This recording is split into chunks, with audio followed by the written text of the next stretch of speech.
에베소서 5장 25절부터 보겠습니다. 25절부터 제가 읽습니다. 남편들아 너희 아내를 사랑할지니 그리스도께서 교회를 사랑하사 교회를 위하여 자신을 주신 것 같이 하라. 이것은 그분께서 말씀으로 말미암아 물로 씻음으로 교회를 성별하시고 정결하게 하심이며 이로써 점이나 주름이나 그런 것들이 전혀 없는 영광스러운 교회로 자신 앞에 내세우시려 하심이며 거룩하고 흠이 없게 하려 하심이라. 이와 같이 남자들도 마땅히 자기 아내를 자기 몸같이 사랑할지니라. 자, 25절에도 사랑하라 그랬고요. 28절에도 아내를 자기 몸같이 사랑하라 그렇게 나오죠. 자기 아내를 사랑하는 자는 자기를 사랑하는 것이라. 이는 이제껏 아무도 자기 육체를 미워한 적이 없고 오히려 그것을 양육하고 소중히 여기기를 주께서 교회에게 하신 것 같이 하기 때문이라. 이는 우리가 그분의 몸과 그분의 살과 그분의 뼈들에 속한 지체들이기 때문이라. 이런 까닭에 남자가 자기 아버지와 어머니를 떠나 자기 아내와 결합하여 그들 둘이 한 육체가 될지니라. 이것은 하나의 위대한 신비니라. 그러나 나는 그리스도와 교회에 대하여 말하노라. 다 같이요.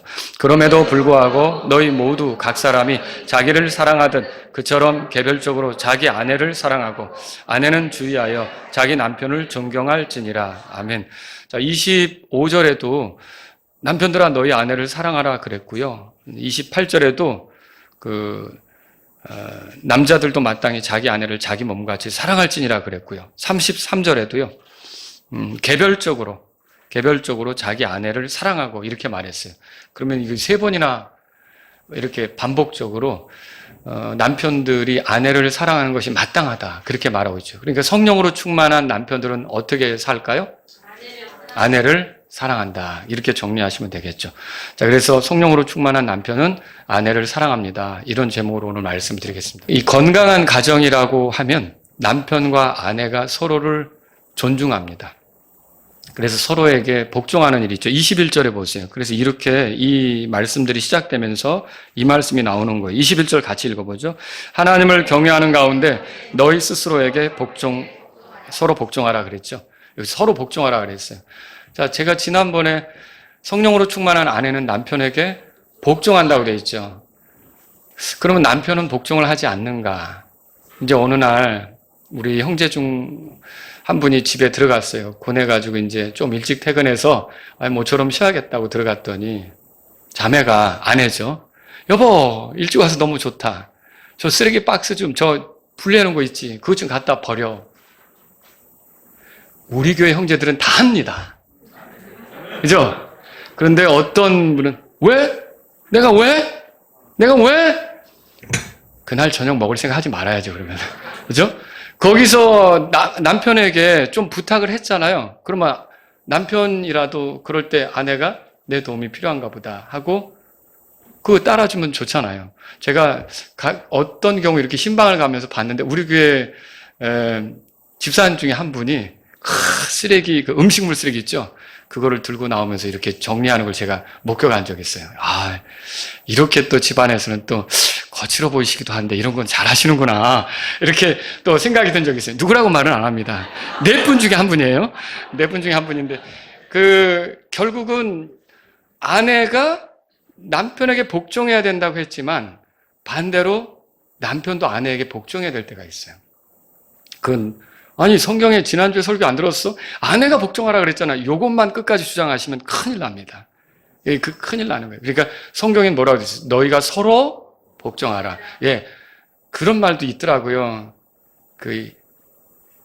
여자 말을 잘 들으면 자다가도 뭐가 나온다 그러죠. 어디 지나갔는데 간판이 그게 붙어 있더라고요. 간판을 아예 그걸로 해놨더라고요. 그러니까 여러분과 제가 남편으로서 나에게 복종해 이런 식으로만 할 게 아니라 반대로 또 아내가 필요하다면 따라줄 수도 있는 것이 남편의 모습이어야 된다라는 걸 정리하시면 좋겠습니다. 에베소 5장 33절에 보세요. 같이 읽습니다. 그럼에도 불구하고 너희 모두 각 사람이 자기를 사랑하듯 그처럼 개별적으로 자기 아내를 사랑하고 아내는 주의하여 자기 남편을 존경할지니라. 이제 우리가 앞으로 살펴볼 것은 자기 아내를 사랑하라는 부분이고요. 아내는 주의하여 자기 남편을 뭐 하라고 됐어요? 존경할 만한 데가 있어요. 존경하지. 그러시면 안 돼요. 그냥 성경은 존경하라고 그랬어요. 근데 이 존경을 제가 신약 성경에서 이 단어 자체가 우리 킹제임스에서 어떻게 번역이 됐나 이렇게 찾아보니까 뭐 여러 군데 마태복음 21장 37절, 마가복음 12장 6절 뭐 몇 군데 이렇게 보니까 이게 공경으로 돼 있더라고요. 그러니까 남편을 어떻게 하라는 거예요? 공경하라는 거죠. 근데 공경하라? 예. 근데 남편에게 면박 주고 윽박 지르고 바가지 갖다 놓고 막 긁는 거 있잖아요. 그런 거는 공경하는 것이라고 할 수가 없는 거죠. 그렇게 해서는 우리가 주님의 뜻대로 사는 거다라고 말할 수가 없는 거죠. 아내가 남편에게 보여줘야 될 태도가 복종이라면, 근데 33절은 뭐라고 합니까? 남편이 아내에게 보여줘야 될 태도는 뭡니까? 네, 사랑이죠. 그래서 오늘 저는 먼저 남편이 아내를 사랑하는 것에 대해서 어떻게 하는 것이 아내를 사랑하는 것인가, 이것을 성경을 통해 보고, 그리고 여러분이 조금 전에 본문을 읽어보셨지만 그리스도와 교회에 대해서 말하거든요. 왜 이 얘기를 하는 것인가? 그리스도는 교회를 어떻게 사랑하셨는가? 이것도 우리가 살펴보는 시간을 갖겠습니다. 근데 이거를 살펴본다면 어떤 힌트를 얻을까요? 원래 남편의 사랑이라는 거는 그리스도가 교회를 사랑하듯 그렇게 사랑하는 거라 그랬잖아요. 그럼 그걸 통해서도 우리가 남편으로서 아내는 이런 식으로 사랑해야겠구나를 배울 수가 있게 되는 거죠. 자, 그러면 아내를 어떻게 사랑해야 합니까? 첫 번째로 마땅한 애정을 주는 겁니다. 아내에 대한 남편의 사랑은 성적으로 일치되고자 하는 욕망을 배제할 수 없죠. 한 남자가 한 여자에게 육체적으로 끌리는 것은 당연한 일이에요. 그리고 그 끌림이 정당하게 되도록 하기 위해서 하나님께서 정하신 것이 뭐냐? 결혼이에요, 결혼. 물론 결혼해서 육체적 끌림이 전부는 아닙니다. 그러나 결혼은 육체적 애정을 나눌 수 있는 유일한 관계죠.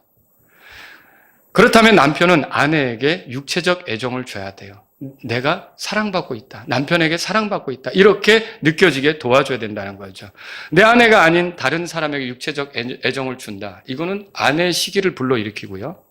그렇죠? 그리고 또 이거는 뭐예요? 결국은 아내에게 배신감을 주고요. 그리고 성경 말씀이 이거를 죄라고까지 규정했어요. 그래서 히브리서 13장 4절에 보니까 결혼은 모든 것 중에서 존귀한 것이며 잠자리는 더럽히지 말라. 다만 호색꾼들과 행음하는 자들은 하나님께서 심판하시리라. 심판받을 일이라는 거죠. 그래서 남편이 되었다면, 결혼한 거 아닙니까? 남편이라면, 그러면 육체의 애정을 자기 아내에게만 쏟으려고 해야 되는 거고, 거기에 대해서 신실해야 된다는 거죠. 또 아내에게 애정을 주지 않는다면 아내는 도대체 어디서 육체적 애정을 느끼며 살아가야 된단 말입니까? 남편 몸에 대한 권리는 아내에게 있어요. 아내 몸에 대한 권리는 누구에게 있어요? 남편에게 있죠. 이게 성경이에요. 고린도전서 7장을 펴보겠습니다. 고린도전서 7장 보세요. 고린도전서 7장.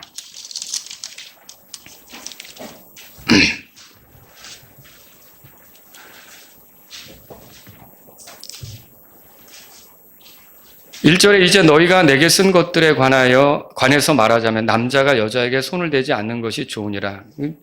누구든지 남자라면 자기 아내에게 손을 대는 게 맞죠. 그렇지 않으면 손을 대지 않는 것이 좋은 거고요. 그럼에도 불구하고 행음을 피하기 위해 남자마다 자기 아내를 두고 여자마다 자기 남편을 두게 하라. 사람마다 그 욕구라는 게 있잖아요. 그럼 이런 것들을 정상적으로 사용하면 하나님께 영광이 되고 또 누군가를 세워주고 복이 될 수 있어요. 이 결혼 관계 안에서 이루어지는 거죠. 그래서 이런 그 행음을 피하기 위해서 배우자를 둔다라고 2절이 가르쳐주고 있어요. 이제 3절을 우리가 같이 읽어보려고 해요. 3절 읽겠습니다. 남편으로 하여금 아내에게 마땅한 애정을 베풀게 하고 마찬가지로 아내도 남편에게 그렇게 하라. 자, 이 성경이 뭘 말합니까? 서로에게 마땅한 애정을 베풀어야 된다고 돼 있어요. 그리고 4절에는 이렇게 돼 있죠. 제가 읽습니다. 아내에게는 자기 자신의 몸에 대한 권리가 없고 오히려 남편에게 있으며, 그러니까 결혼했는데 이 여자의 몸에 대해서 권리를 주장할 수 있는 사람은 누구라고 써 있어요? 남편이에요. 그리고 예를 들어서 반대로 또 그러면 그 남편의 몸에 대한 권리는 누가 가지고 있는 거예요? 아내. 그래서 아내가 내 거야, 당신 내 거야. 오늘날 현대 법이나 사회 제도로서는 너는 너고 나는 나기 때문에 남으로 생각해서 이거 이해할 수가 없습니다. 하지만 성경은 어떻게 말하느냐? 아내가 당신 몸 내 거야, 이거 좀 도와줘라고 하면 네, 그렇게 따라야 할 수 있는 거죠. 기꺼이. 그렇게 성경은 말하고 있죠. 그래서 5절 다 같이 보세요. 5절. 4절 제가 마저 읽을게요. 마찬가지로 남편에게도 자기 자신의 몸에 대한 권리가 없고 아내에게 있느니라. 성경 그렇게 말하고 있고요. 5절 다 같이 읽습니다. 너희는 서로를 속여 권리를 빼앗지 말고 너희가 금식과 기도에 전념하기 위하여 당분간 합의하는 경우에는 다시 함께 할지니 이것은 너희가 자제하지 못함으로 인해 사탄이 너희를 시험하지 못하게 하려 함이라. 그러니까 결혼을 해서 여러분이 신혼 때 방 3개 있는데 구하는 거 별로 좋지 않습니다. 부부싸움 하면 이 방 가고 저 방 가고 그냥 방 하나가 좋아요. 싸워도 같은 방에서 자고 같이 지내는 게. 그러다가 이제 애기들 생기면 또 방 또 생기고 뭐 이렇게 하면 좋겠죠? 분방하는 것은 그리스도인에게 옳지 않다는 거죠. 물론 특별한 목적이 있을 수 있겠죠. 기도하기 위해서. 근데 그것도 성경은 뭐라고 말해? 합의하고서 서로. 그리고서 어떻게 해요? 곧바로 다시 함께 해야 된다고 성경은 말하죠. 부부는 함께 하도록 서약한 거예요. 기쁠 때나 슬플 때나 괴로울 때나 뭐 즐거울 때나 어느 때든지 같이 하기로 한 거지 뭐 좀 생각이 다르다고 해서 따로 자고 따로 살고 이거 아니라는 거죠. 그래서 여러분과 저는 이 말씀에 따라서 어떻게 되느냐? 남편으로서 아내에게 마땅한 애정을 베풀어야 된다는 것을 알아야 되는 거죠. 남편에게 돈벌이 중요합니다. 죄송합니다. 돈벌이라고 그래서. 근데 열심히 일하는 거죠. 그런데 어쨌든 그렇게 해서 이제 가족을 부양하고 챙겨야 되니까 그게 얼마나 중요한 일이에요. 그리고 사회적 지위를 향상시키는 것도 중요합니다. 취미생활 중요하죠. 친구 사귀는 거 중요하죠. 인맥 넓히는 거 중요하죠. 그런데 그런 일들로 아내를 외롭게 한다. 나는 지금 찬밥이다. 나는 지금 혼자 있는 것 같다. 나는 너무 고독하다. 아내를 그렇게 느끼게 하는 건 남편이 아내를 사랑하는 겁니까? 그게 아니라는 걸 우리가 성경을 통해서 발견해야 되는 거죠. 여러분이 어떤 일을 하든 어떤 활동을 하든 무엇을 하든 항상 아내는 존중되어야 하고 아내는 함께 해야 되고 사랑의 대상으로서 같이 있어야 된다는 것이죠. 우리가 이걸 통해서 발견할 수 있는 게 하나님의 영으로 충만한 사람, 성령으로 충만한 남편들은 결코 아내가 고독하게, 외롭게 이렇게 있지 않게 한다. 항상 함께하면서 같이 마땅한 애정을 베푼다. 이걸 배울 수가 있죠. 또 두 번째로 지속적으로 호감을 가지고 대하는 거예요. 호감이 뭐예요? 좋아하는 감정이죠. 좋아하는 감정 없이 결혼할 수 없겠죠. 물론 하기는 하지만 좋아하는 감정이 생기면 발전할 수 있어요. 그런데 호감이 없다. 그럼 거기에 유혹도 있고 문제도 생기게 마련이에요. 그래서 이게 호감이 중요하죠. 근데 어떤 사람은 상대방에 대한 좋아하는 감정도 없이 그냥 그리스도인이기 때문에 결혼해야 된다. 뭐 이렇게 얘기하는 경우도 있는데 그게 정말 여러 가지 그 유혹이나 위험에 빠뜨릴 수 있는 거죠. 근데 믿음의 문제는 기본이고요. 또 서로에게 끌리는 것도 있고 마음이 좋게 생각되는 부분도 있어야 된다라고 하는 거죠. 이런 육체적 애정, 마땅한 애정과 호감만 가지고도 세상 사람들은 잘 살더라고요. 그렇지 않습니까? 그게 식지 않은 사람, 그것이 지속되는 사람들은 가정이 깨지지 않고 늙을 때까지 잘 가는 경우들이 많아요. 근데 사람의 감정이란 변하더라고요. 호감이 사그라들 때가 있어요. 실증을 느끼는 거죠. 그건 문제가 됩니다. 그래서 저와 여러분들은 돌아볼 필요가 있어요. 어떻게 해야 되느냐면 이 아내에 대한 호감 이런 것들을 계속 드러낼 필요가 있다는 거죠. 계속 좋은 감정을 표현할 필요가 있는 거죠. 그래서 남편들은 아내들을 좋아한다는 표현을 많이 하셔야 됩니다. 에이 쑥스럽게 그걸 어떻게 하라고. 이렇게 하시면 안 되는 거죠. 어떻게 하냐면 말로도 해볼 수 있어요. 기회 드릴까요 지금? 나 당신 좋아해 이렇게 얘기할 수 있고 나 당신 사랑해 이렇게 말할 수 있고요. 그 말로써 표현하라는 거죠.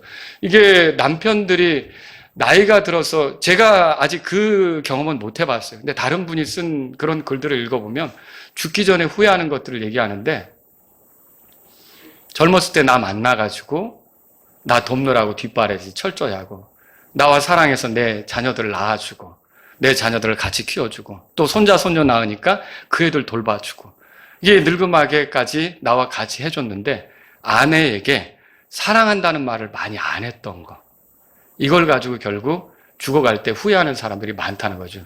그게 그렇게 어려운 겁니까? 여러분 성경에 뭐라고 그랬어요? 그 에베소서 5장만 읽어봐도 아내를 뭐 하라고 그랬어요? 사랑하라 그랬어요. 아이 목사님 마음으로 사랑해요. 말은 안 해도 마음으로 사랑해요. 여러분 로마서 10장에 뭐라고 써 있어요? 사람이 마음으로 믿어 의에 이르고 뚝 이렇게 돼 있습니까? 입으로 시인하여 구원에 이른다고 돼 있잖아요. 여러분 우리가 좀 그 교회 와서 찬송 좀 합시다. 주님의 영광을 찬양합시다. 저는 마음으로 이미 찬송해요. 이거 맞아요? 여러분 우리가 하나님을 사랑하는 고백은 어때요? 마음으로도 하지만 입술로도 표현하는 거죠. 그렇다면 우리의 사랑하는 아내에 대해서는 왜 그렇게 인색한 거예요? 사랑하는 아내에 대해서 사랑한다고. 정말 당신 옆에 있어서 힘이 난다고. 나하고 같이 해줘서 얼마나 좋은지 모른다고. 이렇게 좋은 표현을 많이 하라는 거죠. 그러시겠습니까, 우리 형제님들? 이쪽에서 좀 많이 나왔어요. 이쪽 부분이 분발하셔야 될 것 같은데. 예, 사랑한다, 좋아한다는 표현을 많이 하시라는 거죠. 또 여러분 행동으로도 할 수 있어요.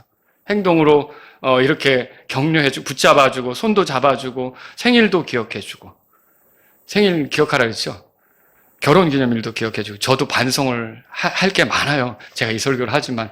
진짜 어느 날 제가 그때 목회하면서 직장을 다녔던 거예요. 서울에 이제, 그러면 매일마다 퇴근할 때 이렇게 일지를 쓰거든요. 직장 일지를 쓰는데, 이게 무슨 낯이 익은 날이다? 근데 이게 몇 년 해가지고 그 날짜를 쓰는데 이게 뭐지? 그게 결혼기념일인 거예요. 그걸 잊어버린 거죠. 그날 이제 돌아가기 전에 부랴부랴 이제 준비해가지고 가야 되니까. 그러니까 우리가 그런 날들은 서로 챙겨서, 결혼기념일 때마다 좋잖아요. 당신이 나 만나서 같이 이렇게 사는 게 얼마나 힘이 되고 격려가 되는지 고맙다고, 우리 더 잘 살아보자고, 내가 많이 사랑해주겠다고, 이렇게 표현하는 게 우리에겐 필요하다라고 하는 거죠. 여러분 지쳐있을 때는 어때요? 지쳐있을 때는 쉬라고 할 수도 있죠. 내가 좀 거들게, 뭐 해놔야 돼, 당신 들어가 자, 할 수도 있는 거죠. 명절 때는 꼭 여자들이 요리는 잘해요, 또 보니까. 그러니까 자매님들이 잘하죠. 남편들이 한 맛 되게 없는 거고. 그래서 자매님들이 하지만 설거지 같은 것도 도와줄 수도 있는 거잖아요. 그게.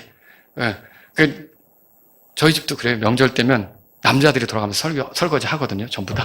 이렇게. 그런데 이런 것도 해줄 수 있는데, 처음부터 끝까지 남자들은 먹기만 하면, 그래서 우리나라에 생긴 병이 있대요. 명절 증후군이라고. 이 명절은 도대체 누가 만들어 놓은 거야? 이제 집에 가면서 이제 그렇게 며느리들이, 아유, 이렇게 하는 거죠. 그럴 필요 없다는 거죠. 아내가 힘들어하고 지쳐있으면 어때요? 뭐 해야 되는데, 내가 할 수 있는 거 줘봐. 내가 해줄게. 이렇게 하면 잠깐 당신 쉬어. 이렇게 할 수도 있다는 거죠. 그렇게 사랑을 표현할 수 있다는 거죠. 또 위축되어 있다. 그럼 어때요? 선물이라도 할 수 있는 거고. 오늘 자매님들 가면서 들었지? 이렇게 이제 얘기하면서 가실 수가 있겠죠? 또 맛있는 것도 사줄 수도 있는 거고. 그렇게 해서 여전히 좋아하고 있다는 감정, 여전히 호감이 식지 않았다는 감정, 이런 것들을 지속적으로 표현하시라는 거죠. 그러면서 이게 연애하고 데이트하고 처음에 좋아했다고 하는 그런 그 생각들, 이런 감정들은 시간이 흐르면서 사그라들겠지만, 이런 것들을 계속 표현하게 되면 여러분들이 변함없이 그렇게 좋은 관계로 갈 수가 있다는 것이죠. 우리는 하나님에 대한 찬송, 하나님에 대한 감사를 처음 구원받을 때 몇 년 동안만 하고 맙니까? 우리 어떻던가요? 하나님을 사랑하는데. 매주 하잖아요. 끊임없이 하잖아요. 그런데 하나님이 그때마다 이제 질렸어, 그만해, 이것입니까? 하나님은 지금도 영과 진리로 경배하는 자들을 찾으시잖아요. 우리에게서 찬송을 받기를 원하세요. 우리에게서 사랑 고백 듣기를 원하세요. 하나님은 계속 그걸 원하시는 거예요. 그러면 여러분, 우리 아내도 내가 당신을 좋아하고 있다는 표현을 여전히 듣고 싶어하고 여전히 그걸 원한다는 걸 알 필요가 있는 거죠. 자, 그래서 이 호감을 지속적으로 보여드리라고 말씀을 드리고 싶고요. 세 번째로, 하나님께서 보여주신 사랑의 기초에서 사랑하라는 거죠. 이게 진정한 사랑을 이루는 방법입니다. 성령님을 모실 때만 가능한 사랑이죠. 예, 제가 마땅한 애정을 베풀고 또 호감을 가지고 있지만 이런 것들은 변하고 식을 수도 있죠. 그런데 이렇게 하나님께서 나에게 보여주신 사랑이 너무 감격스럽고 귀하고, 이런 사랑의 확신을 가지고 자기 아내를 대한다 그러면 그 사랑은 시들 수가 없는 거죠. 그 사랑은 일관되게 가는 거죠. 남편들은 어떻습니까? 아내에게 그런 사랑을 가지고 있는지 한번 돌아보세요. 무관심하지 않는 마음, 아내만을 향한 그런 마땅한 애정을 베풀고자 하는 마음, 아내에게 여전히 호감을 갖고 늘 함께 하려고 하는 마음, 이런 마음이 있는지, 그러면서 그리스도께서 나에게 보여주신 대로, 하나님께서 나에게 보여주신 대로 나도 아내를 사랑하려고 하는지, 만일 그런 마음이 없다면 아내를 사랑하는 게 아닐 수 있다는 거죠. 힘들게 할 수도 있어요. 그래서 오늘 성경이 그리스도인 남편이 아내를 사랑하라고 했기 때문에 만일 그런 사랑이 없다면 내게 왜 그러지? 라고 하면 여러분들이 오늘 말씀을 듣고 돌이키시는 시간이 될 수 있기를 바랍니다. 제가 크게 두 번째로 말씀드릴 건 이거예요. 그리스도께서 교회를 어떻게 사랑하셨냐라고 하는 거지. 자, 본문으로 돌아가 보세요. 에베소 5장 25절인데 남편들아 너희 아내를 사랑할지니, 이건 마땅히 그렇게 해야 되는 거죠. 그런데 그리스도께서 교회를 사랑하사, 그것처럼 사랑하란 말이에요. 근데 그리스도께서 교회를 어떻게 사랑하셨습니까? 교회를 위하여 자신을 주신 것 같이 하라, 그렇게 말했어요. 자신을 주셨다는 말이 뭐예요? 희생하셨다는 뜻이에요. 그리스도는 우리의 구원을 위해 자기 목숨을 내주셨습니다. 그래서 십자가에서 죽기까지 하셨죠. 바울이 이렇게 썼어요. 나를 사랑하사 나를 위해 자신을 주신 하나님의 아들, 나를 위해 자신을 주셨다, 이렇게 말했죠. 그러면 왜 부부관계를 표현하면서 그리스도와 교회와의 관계를 끄집어냅니까? 바울이 왜 이거를 소개하는 겁니까? 이건 다른 게 아니라 주님께서 교회에게 하신 것처럼 남편들도 아내에게 해야 된다는 뜻으로 말씀하는 거죠. 자, 그러면 여러분 생각해 보세요. 오늘날 교회를 사랑하는 사람은 주님을 사랑하는 것입니까? 그렇죠? 교회가 주님은 아닙니다. 그러나 교회를 사랑하는 사람은 주님을 사랑하는 거예요. 잘 들어보세요. 교회를 가볍게 생각하는 사람은 주님도 가볍게 생각하는 거예요. 교회를 무시하는 사람은 주님도 무시하는 거예요. 교회에게 거리를 두는 사람은 주님께도 거리를 두는 거죠. 주님은 사랑하지만 교회는 별로라고 말하는 경우가 있어요. 미국의 히피족이 유행할 때 비틀즈 음악 듣고 이런 것들이 일어날 때 사람들이 뭐라느냐, 나는 예수님은 좋은데 교회는 싫다, 이렇게 말하더라고요. 이게 뭐와 같으냐, 우리 자녀들이 나는 아버지는 좋은데 어머니는 싫다, 이렇게 말한 것 같아요. 그러면 여러분, 아버지는 어머니를 사랑하는데 아이들이 와가지고 아버지는 좋은데 어머니는 싫어요, 그러면 아버지는 어머니를 사랑하는데 이 아버지로서 그래? 나는 좋아하는구나, 어머니는 그래 그렇게 살아, 이렇게 하겠어요? 그렇게 할 수 없죠. 그러니까 내가 사랑하는 아내라면 나의 아이들이, 나의 자녀들이 나를 사랑한다면 누구도 사랑하길 바라는 거예요. 내 아내를 사랑하길 바라는 거죠. 보세요. 예수님이 주인이시고 그분이 교회를 사랑하셨다면 그분의 지체된 우리가 교회를 소중히 여기는 건 예수님께서 기뻐하는 거라는 거죠. 이 원리를 알 필요가 있는 거죠. 그래서 25절에 그리스도께서 교회를 사랑하사 교회를 위해 자신을 주신 것 같이 하라, 이렇게 말하고 있죠. 남편들은 주께서 교회를 사랑하시듯 그렇게 아내를 사랑하는 게 필요하다라는 말입니다. 여러분에게 몇 번 드린 얘기이기도 하지만 제가 인천에서 어떤 목사님 얘기를 들은 거예요. 아내가 목회 사역을 힘들어하자 남편은 믿음이 없다고 아내를 몰아붙이게 됐어요. 기도하라고, 믿으라고. 그런데 아내는 너무 힘든 거였어요. 결국은 아내와 이혼을 했어요. 그리고 그 교회 여자 전도사랑 재혼을 했어요. 그리고 주님을 위한 사역을 더 열심히 하겠다고, 이제 더 힘있게 하겠다고 그렇게 움직인 거죠. 여러분, 그 남편의 모습에서 그리스도의 모습이 나오는 겁니까? 그리스도는 우리를 그렇게 버리지 않습니다. 그리스도는 우리를 끝까지 구원으로 인도하시는 분이세요. 여러분, 그렇게 믿습니까? 내가 부족하더라도 그리스도는 내가 그분을 통해 하나님께로 나오면 히브리서 7장 25절에 써 있는 대로 나에게 끝까지 구원으로 이끌어 주신 분이 그리스도세요. 어떻게 나를 포기할 수 있어요? 나를 어떻게 던질 수가 있어요? 그런데 이게 하나님을 위해서만 살겠다는 뜻으로 자기 아내를 그렇게 가볍게 버리는 것은 마치 이슬람교도가 알라를 위해서라면 폭탄 테러나 이런 것들도 불사하는 것과 같은 모습이라는 거죠. 이건 바람직한 모습이 아니라는 거예요. 그리스도께서는 우리의 죄 때문에 십자가에서 자기 목숨을 내주셨어요. 죽기까지 하신 거죠. 그래서 아내를 대할 때 가장 좋은 모습은 뭘까요? 나도 그리스도와 함께 십자가 못 박혔다는 자세로 아내를 대하는 거죠. 아내의 부족함이 드러날 수 있어요. 모자람이 드러날 수 있어요. 근데 예수님이 우리를 대할 때 우리가 완벽한 상태에서 구원받았습니까? 그건 아니죠. 생각해 보시라는 거죠. 아담에게 소중한 이분은 아담이 찢겨서 세워졌어요. 여러분 그거 생각해 볼 수 있겠죠? 이분은 흙에서 만들어졌어요? 아담이 찢어져서 만들어졌어요? 여기서 갈비뼈로 찢어지면서 나온 거 아닙니까? 그러니까 아담이 찢어져서 이브가 세워진 거죠. 그러면 교회는요? 교회도 역시 예수님이 찢어지면서 세워진 거예요. 예수님이 십자가에서 찢기시면서 탄생한 것, 세워진 것이 교회란 말이죠. 여러분 그렇게 믿으십니까? 그럼 우리가 우리의 아내를 세우고 우리 아내가 더 이렇게 영적으로 견고해지도록 하려면 우리는 어떻게 해야 될까요? 내가 그리스도와 함께 죽었다라는 마음으로 내 아내를 대하고 섬기는 것이 나에게 필요한 거다라고 하는 것이죠.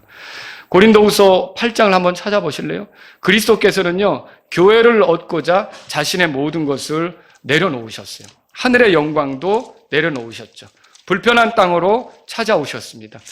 우리를 생각하며 거룩하게 사셨고 결국은 가난하게 되시기까지 한 거죠. 고린도후서 8장 찾으셨으면 거기 9절 보세요. 9절 읽겠습니다. 이는 우리 주 예수 그리스도의 은혜를 너희가 알기 때문이요 비록 그분께서 부요하셨을지라도 너희를 위하여 가난하게 되셨으니 이것은 자신의 가난함을 통해 너희를 부요하게 하려 하심이라. 그러니까 그리스도의 관심이 뭐예요? 그분은 가난하게 되시면서 나를 부요하게 하려고 했다라고 하는 거죠. 그래서 아내를 위한 수고, 아내를 위한 희생, 이걸 손해보는 일로 여기면 남편으로서 적절한 태도는 아니라는 거죠. 남편은 어떻게 해야 돼요? 아내를 위한 수고, 아내를 위한 희생, 기꺼이 그것을 통해서라도 아내를 세워주려고 하는 그런 모습이 있어야 된다는 것을 예수님의 모습에서 발견한다는 거죠. 예수님은 가난해지셔서 우리를 부요케 하시려고 했던 거죠. 이걸 발견하는 거예요. 얼마 전에 영국 여왕 엘리자베스 2세가 이제 죽었어요. 근데 원래 엘리자베스 2세는 왕이 될 수는 없었어요. 왜냐하면 큰아버지가 왕이었기 때문에 큰아버지 계열로 왕위가 물려가야 돼요. 그런데 아버지가 뜻밖의 왕이 된 거예요. 엘리자베스 그 여왕의 아버지가. 그럼 아버지가 왜 왕이 됐느냐? 그 아버지의 형님, 그러니까 엘리자베스에게는 큰아버지죠? 조지 8세 국왕이었어요. 영국 국왕. 근데 이 사람이 결국 왕의 자리를 포기하게 된 거예요. 왜 왕의 자리를 포기하게 됐냐? 한 여자를 사랑했어요. 근데 그 여자를 사랑했는데 그 여자는 공교롭게도 이혼녀였어요. 그런데 왕실과 신하들은 이혼 경력이 있는 여자를 왕비로 맞아들이는 것은 왕권의 존엄에 이게 해로운 것이다, 좋지 않다, 이렇게 모독하는 것이다. 그래서 그 결혼을 반대했어요. 그러다 보니까 이 조지 8세가 그녀와 결혼하겠다는 뜻으로 결국은 내 왕 아내, 그리고 너 해 라고 말하자면 동생한테 왕위가 가도록 그렇게 했던 거죠. 저는 지금 이혼녀와 이렇게 다시 결혼한 이것을 미화시키려고 이 말씀을 드리는 건 아닙니다. 여기서 어쨌든 그 여자를 얻겠다고 그 자기의 왕권을 내려놨잖아요. 사실 우리 예수님도 어떤 분이십니까? 그 존귀한 위치에 있으면서 별것 아닌 더럽혀진, 세상의 모든 것들로 더럽혀진 우리를 얻으시겠다고 하늘의 영광을 버리고 우리에게 찾아오신 분이라는 거죠. 우리가 이런 예수님을 안다면 남편으로서 예수님처럼 해야 되니까 아내를 어떻게 생각해야 되는지, 아내에게 많은 부족함이 드러난다 할지라도 아내를 세워주려고 하고 아내를 도우려고 하고 이런 것이 남편에게 필요하다는 거죠. 그리스도는 교회를 정결하게 하시고 영광스럽게 하려고 하셨어요. 26절 보세요. 오늘 에베소 5장 26절 27절에 보세요. 우리 같이 읽어보죠. 이것은 그분께서 말씀으로 말미암아 물로 씻음으로 교회를 성별하시고 정결하게 하심이며 이로써 점이나 주름이나 그런 것들이 전혀 없는 영광스러운 교회로 자신 앞에 내세우시려 하심이며 거룩하고 흠이 없게 하려 하심이라.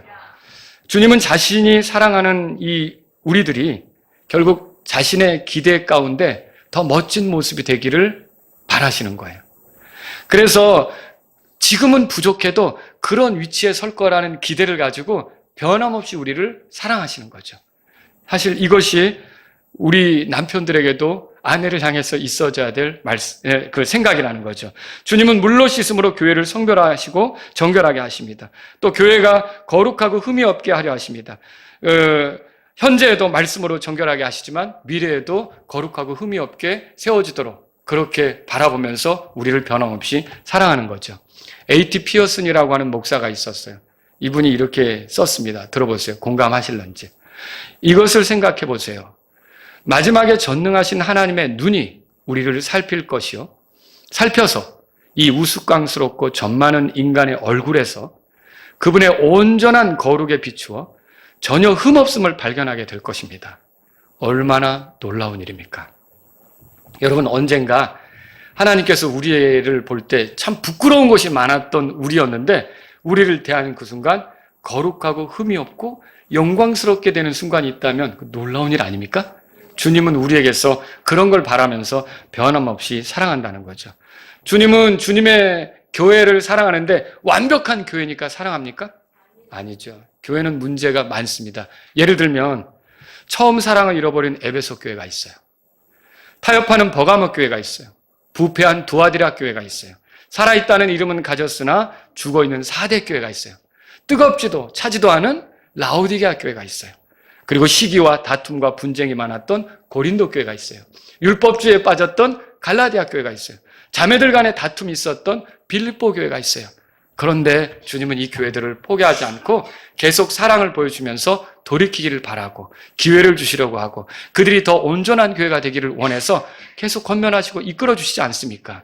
우리가 남편으로서 주님에게서 발견해야 될 태도가 그런 거라는 거죠. 아내에게 부족한 것이 드러난다 할지라도 주님이 우리를 어떻게 대하시는지를 생각하면서 거기에 맞게 대할 필요가 있다는 거죠. 아내의 부족함에 우리가 실망할 때도 있겠죠. 그런데 내 부족함에 예수님께서 어떻게 대하시는지를 생각해 보라는 거죠. 변함없이 그분이 나를 사랑하고 있지 않습니까? 또 아내가 내 마음에 들지 않을 때 생각해 보라는 거죠. 내가 주님께 마음에 들지 않을 때도 주님은 나에게 어떻게 하시는가? 변함없이 사랑하시면서 이끌어 주려고 하시지 않습니까? 우리가 이걸 안다면 어떤 남편이 되어야 하는지를 예수님을 통해서 배워야 한다는 것이죠. 점이나 주름이나 그런 것이 없게 하려고 이렇게 비난받을 교회가 되지 않도록 하기 위해서 우리를 변함없이 사랑하시는 그런 주님을 생각해 볼 필요가 있다는 거죠. 아내를 사랑한다면 아내가 나로 인하여 비난받지 않게 해야 되는 거죠. 아내가 부끄럽게 되지 않게 해야 되는 거죠. 나 때문에 아내가 더 영광스럽게 되도록 하십시오. 술 먹고 길바닥에 누워있는 남편은 아내를 영광스럽게 하는 게 아니죠.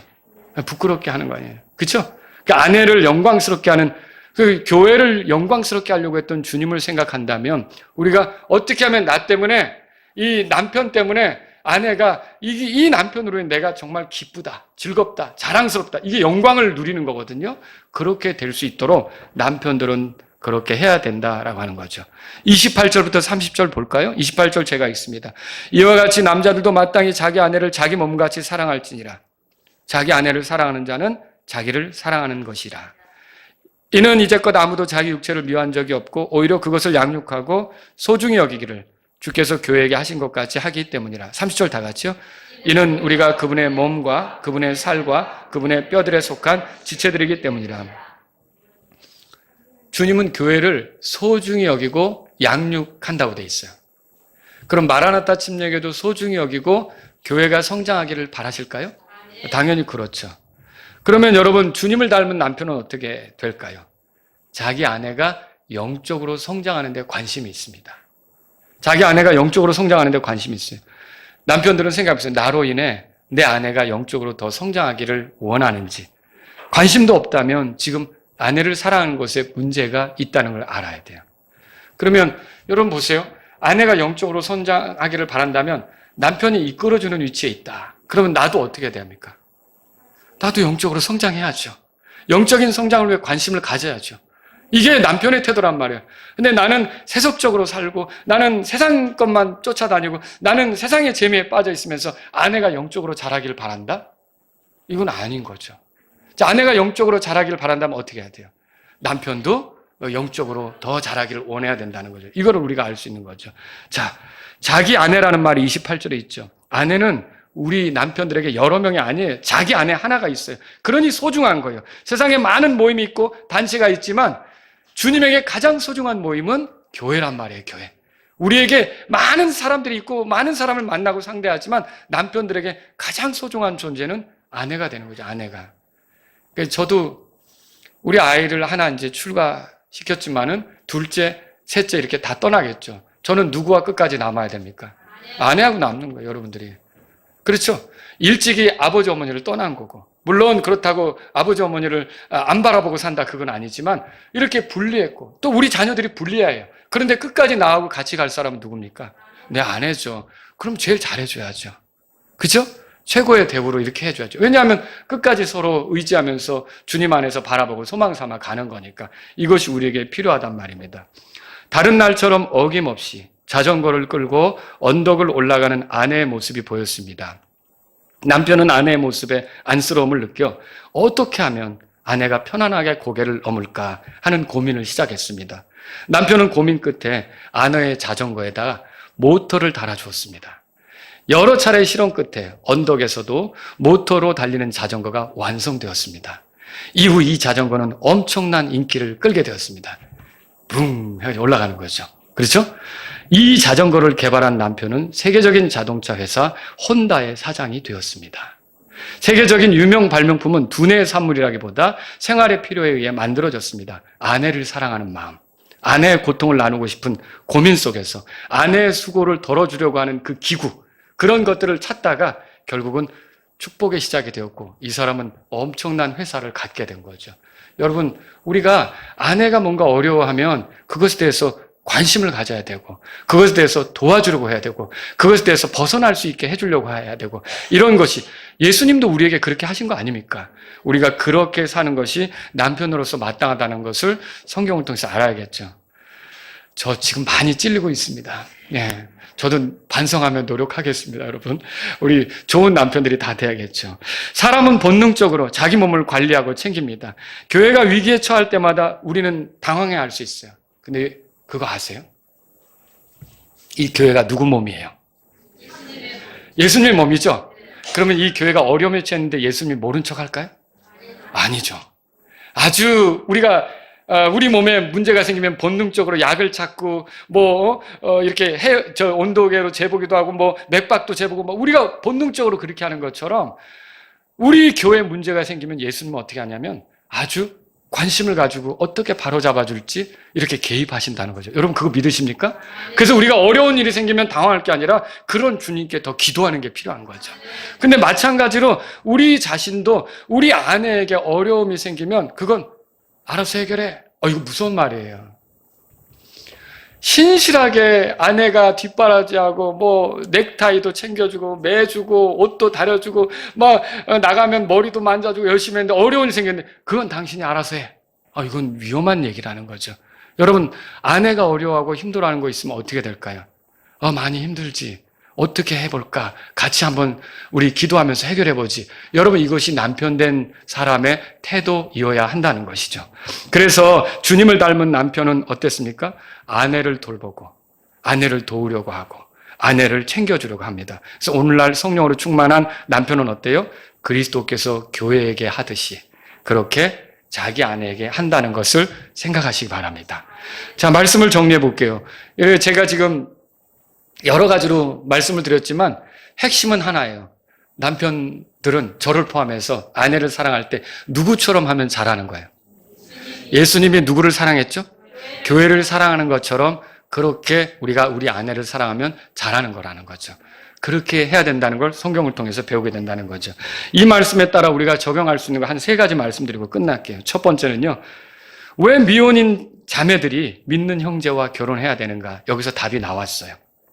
그래야만 교회를 사랑하는 그리스도처럼 자기를 사랑해 줄 수 있는 사람을 만나는 거예요.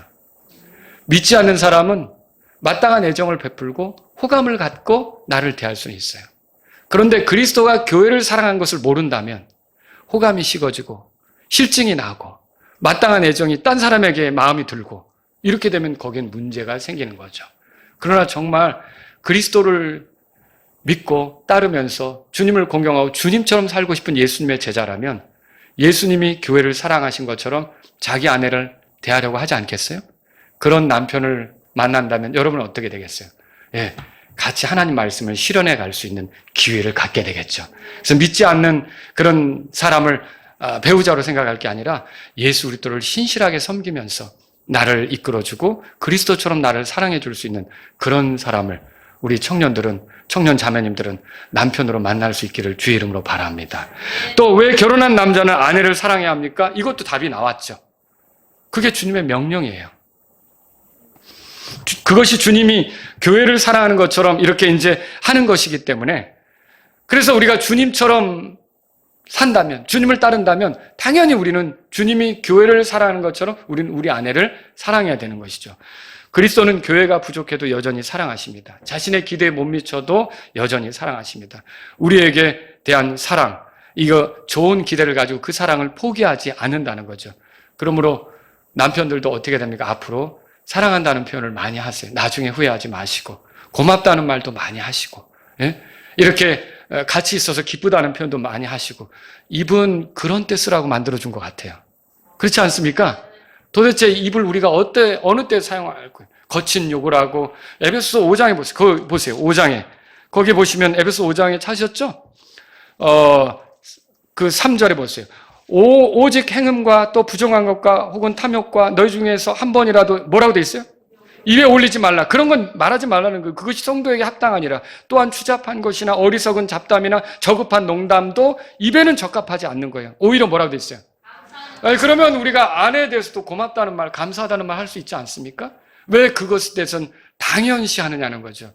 여러분, 어떤 것이든지 그냥 당연하게 생각할 수 있는 것은 없는 거예요. 아내가 나에게 헌신하고 있기 때문에, 아내가 나를 사랑하기 때문에 내가 어떤 은혜를 누리고 있는 거지. 그럼 거기에 대해서 고맙다, 정말 감사하다, 그리고 나도 당신 더 열심히 사랑하겠다, 이런 말 들으면 아내가 살죠. 아내가 힘이 나죠. 그렇죠? 아내가 힘이 나면 여러분이 아내 때문에 병원 데리고 다니고 이렇게 할 필요 없이 아내가 힘이 나서 날 잘 도와주면 더 좋은 거 아닙니까? 그러니까 우리가 아내가 이렇게 더 힘이 나고 살아날 수 있는 그런 표현들도 많이 하셔야 된다는 거죠. 행동도 하셔야 되고, 안아주기도 하시고, 잡아주기도 하시고, 도와주기도 하시고, 격려하시기도 하시고, 특별한 날 챙겨주기도 하시고, 힘들 때, 아플 때 또 함께 하면서 낫도록 같이 기도해주고, 육체적 관심과 애정과 호감을 변함없이 이렇게 표현해 준다면 여러분은 시간이 흐를수록 내가 이 사람과 사는 것이 참 하나님께 감사한 일이구나, 이런 것들을 더 깨닫게 될 거라는 거죠. 자, 세 번째로 왜 정상적인 교회 생활을 해야 합니까? 이것도 답이 나왔어요. 보세요. 오늘날 교회 없이 인터넷만 이렇게 쑤시고 다니는 사람들이 있어요. 유튜브만 찾아다니면서 자기가 듣고 싶은 말씀만 골라 듣는 사람들이 있어요. 자, 그 사람들 하나님 말씀 배울까요? 지식적으로는 배웁니다. 그런데 말씀이라는 건 실제로 살아봐야 되지 않습니까? 그런데 대개 우리가 성경을 통해서 배우는 거는 구원받은 이후 다른 사람에게 복음을 전하기 위해서 교회로 모여가지고 훈련받으면서 나아가는 거거든요. 건전한 교회 생활을 해야 되지 않습니까? 근데 이 교회 생활은 지식적으로만 받아들인다고 되는 게 아니에요. 실제로 그 속에 들어가서 살아봐야죠. 그 속에 섞여봐서 살아야죠. 그래야 교회 생활이 뭔지를 아는 거죠. 근데 인터넷으로 왜 그래요? 교회 가면 상처받으니까, 교회 가면 힘드니까. 그럼 평생 그거 극복 못하는 거예요. 그런데 내가 하나님 말씀을 듣고 배운 대로 교회에 들어가서 힘든 일, 속상한 일, 서로 갈등, 다툼, 또 이런 것들이 있지만 여러분, 이런 것들은 풀어가라고 있는 거 아닙니까? 모든 문제는 끝장내라고 있는 게 아니라는 거죠. 모든 문제는 뛰어넘고 풀어보라고 있는 거라면 우리는 그런 것을 통해서 더 좋은 관계로 만들어갈 수가 있고, 저는 그런 경험도 교회에서 많이 있다고 봐요. 우리 교회에서 이렇게 보면 그런 것들을 가지고 끝까지 가지는 않고 뛰어넘고 또 더 좋아지고 더 사랑이 넘치고 이런 관계로 발전하는 경우가 많이 있거든요. 여러분, 교회 생활은 그렇게 하면서 배우는 거예요. 여러분이 교회 생활로 상처받는 게 힘들어서 그러면 이론적으로는 잘 아는 사람이 될지 모르지만 실제로 그 삶을 살아보지 않기 때문에 또다시 어떤 교회 갔다 나면 또 그거 견디지 못하고 또 튕겨져 나갈 수도 있는 거죠. 하지만 어때요? 하나님 말씀을 통해서 내가 배운 것을 실제로 교회에서 다른 사람에 대해서 오해하는 것도 풀어보고, 다툰 것도 해결해보고, 그리고 또 내가 더 가까이 다가가기도 하고 손을 내밀기도 하고, 이렇게 하면서 어떻게 해요? 교회 생활을 살아보는 거죠. 그 교회가 얼마나 중요합니까? 정상적인 그런 교회 생활을 우리는 다 해야 되는 거예요. 예수님에게 교회가 소중합니까? 나는 예수님은 좋지만 교회는 별로예요. 이거 아주 잘못된 생각이에요. 교회를 세우려고 하신 분이 누군데요? 예수님이죠. 교회를 위해 피 흘리신 분이 누군데요? 예수님이죠. 교회를 위해 자신을 주신 분이 누군데요? 예수님이죠. 이렇게 교회를 소중히 여기시는데, 예수님은 교회를 소중히 여기는데 자기는 예수님을 사랑한다면서 예수님이 소중히 여기는 교회는 나는 거기 가면 힘들어, 거기 상처받아, 그리고 나는 그냥 인터넷 유튜브로 설교 들을 거야, 이건 정말 주님에 대한 태도가 아니라는 것이죠. 저와 여러분들이 주님을 사랑한다면 주님이 사랑하신 교회 안에서 신실하게 말씀으로 훈련받고 실제로 살아보고 안 되면 다시 기도하고 그렇게 하면서 또 다시 담을 뛰어넘듯이 극복해보고 이렇게 하면서 여러분들이 교회 생활 해나가는 것임을 믿으시기 바랍니다. 그래서 우리 모두는 다 그리스도인이라면요 정상적인 교회 생활을 해야 된다라고 하는 거죠. 아무리 신앙이 좋다 해도 교회를 멀리하면 누구 멀리하는 거예요? 그러니까 주님 멀리하는 거예요. 주님 멀리하는 거예요. 여러분은 주님을 멀리하는 사람이 아니라 주님이 소중히 여긴 교회를 가까이 하는 분들이 되기를 바랍니다. 저는 기쁘더라고요. 우리 아이들이 예를 들어서 제 아내에게 잘한다. 제 아내를 도우려고 한다. 제 아내의 뭔가를 거두려고 한다. 이런 걸 보면 아빠한테만 잘하려고 하는 게 아니라 그렇게 하면 제가 아내를 사랑하는데 그렇게 한다 그러면 제 모습이 이렇게 찡그러질까요? 절대 그렇지 않습니다. 그게 얼마나 감사하고 얼마나 좋은지. 이 말은 바꿔 말하면 주님이 사랑하는 교회에 대해서 우리가 관심을 갖고 헌신하고 섬기고 같이 하려고 할 때 누가 기뻐할까요? 주님이 기뻐하신다는 거죠. 여러분에게 정상적인 교회 생활이 필요함을 기억하시기 바랍니다. 우리 다 같이 일어서시겠습니다. 오늘 이 말씀을 들으신 여러분 가운데 오늘 나는 아내를 위해서 특별히 기도하고 싶습니다. 내 아내가 나를 만나서 결국은 더 영적으로 견고해지고 주님과 가까워지고 또 주님이 기뻐하시는 그런 가정을 세우는데 내 아내가 힘이 나고 즐거웠으면 좋겠습니다. 아내를 위해 기도하실 분들 이 시간 주님 앞에 나아가시고요. 여러분 가운데 내가 아내를 더 사랑하기를 원합니다. 소중히 여기를 원합니다. 예수님처럼 아내를 사랑하는 그런 사람이 되기를 원합니다. 이런 분이 있다면 여러분 이 시간 주님 앞에 나아가시고요. 또 여러분 가운데 주님 제가 정상적인 교회 생활을 하기를 원합니다. 이게 주님이 소중히 여긴 교회, 주님이 귀하게 여긴 교회를 저는 가볍게 여기지 않고 교회를 세우는 데 최선을 다하기를 원합니다. 이런 분이 있다면 이 시간 주님 앞에 나아가시고요.